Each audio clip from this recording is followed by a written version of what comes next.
Good day to all of you awesome people out there. Kaikane Smith back at you once again. Every now and then, guys and gals, I'm going to start publishing some questions on a daily basis that I get from all of you super cool peeps from around the world. I get tons of questions on a daily basis, so obviously I cannot get to all of them, but I will do my absolute best to get to the most important ones and get them answered right here on my channel. Also, don't forget to send me any questions that you may have as well, and hopefully I can answer them for you right here.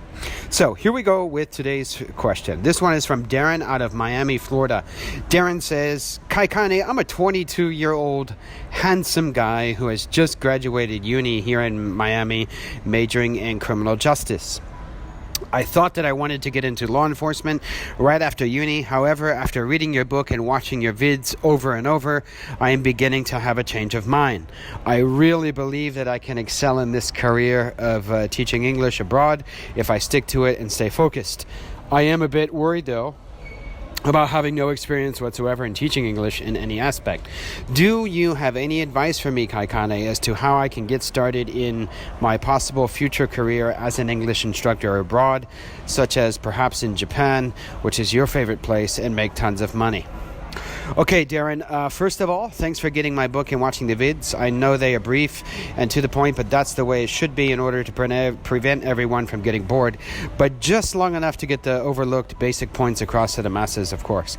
I do highly suggest that you get in touch with me personally via a one-on-one consultation in order for me to explain to you in more thorough detail of what you need to do. That way I can get you on track to getting your plans in order for teaching abroad and for teaching in Japan. Japan is an awesome place to teach, Darren, especially for a gent like you who's just getting started with life and venturing out into the real world. Stay hungry, stay focused, buddy, and stay trained, Darren, and all things will naturally fall into place. Do brush up on your grammar as well if needed. Also read and research as much as you can on Japan and take some Japanese classes as well. And stick to your plan. Keep a realistic op plan of at least 6 months to a year before you start getting over there. Okay, that's all for today, folks. Don't forget to check out my awesome website and get my book if you haven't yet at GetRichTeachingEnglish.com. Till next time, everyone, peace out.